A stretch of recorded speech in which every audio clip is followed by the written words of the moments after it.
This is an encouraging word from Pastor Steve. Did you recognize me? Do you know who it is? Yes, it's Pastor Steve. I'm just wearing that latest fashion accessory that seems to be quite the craze. The coronavirus mask. In fact, this one was made for me by my wife. But let me take it off. That may make it a little easier for you to understand me. Every time I put the thing on, I wonder if people will recognize me. Will know who it is behind that mask. Feel like I'm hiding a bit. Then you add to that, for many of us, that sense of isolation, being sequestered, sheltering.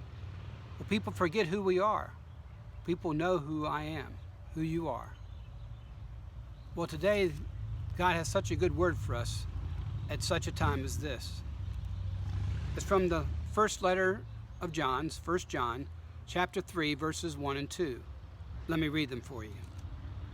How great is the love that the Father has given us, that we should be called children of God. And that is who we are. The reason the world did not know us is because the world did not know him. Dear friends, now we are God's children. What we shall be has not yet been revealed to us, but we know that when he appears we shall be like him, for we shall see him as he is.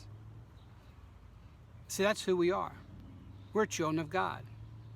No mask can cover that up. God knows exactly where we are, knows exactly who we are.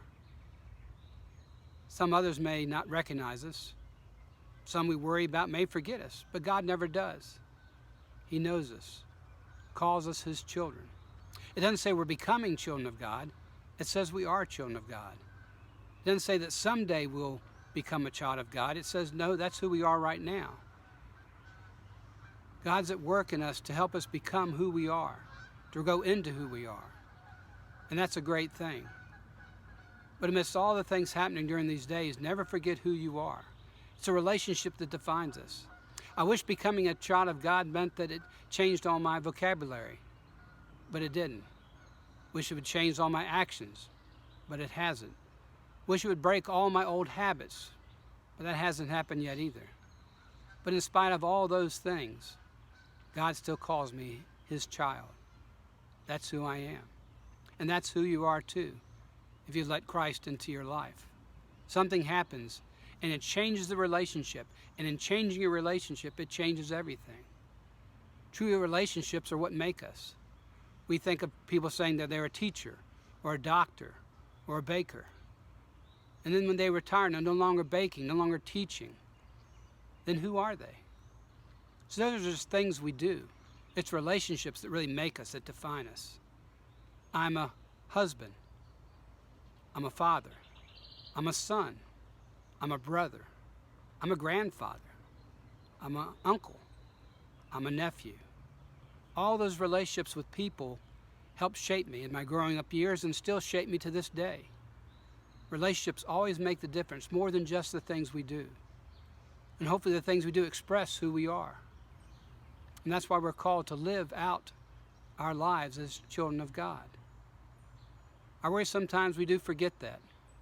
We forget that on difficult days when people are angry at us, call us names, or doubt us, and we doubt ourselves. We need to remember that we're a child of God. I think too of the times when I get angry at myself, I get frustrated or down, I may call myself a name. Maybe you have too. But the name God calls us is his child. The way God sees us is as a father to his beloved son or daughter. During these days of coronavirus, we're having chances to plug into relationships in deeper ways. Families are sequestered together and spending time they haven't spent together for quite some time. We're having a chance to reach out to people in new ways, Zoom and through Facebook, telephone, Skype, FaceTime. Those relationships make a difference. And I hope you invest time in them each day with family or friends, with those relationships that help make you who you are and have graced and blessed you. And oh, by the way, while you're doing that, you might take a little time and talk to your Heavenly Father, because he loves to hear from his children. Anytime, any place, any day. This is a word of encouragement from Pastor Steve.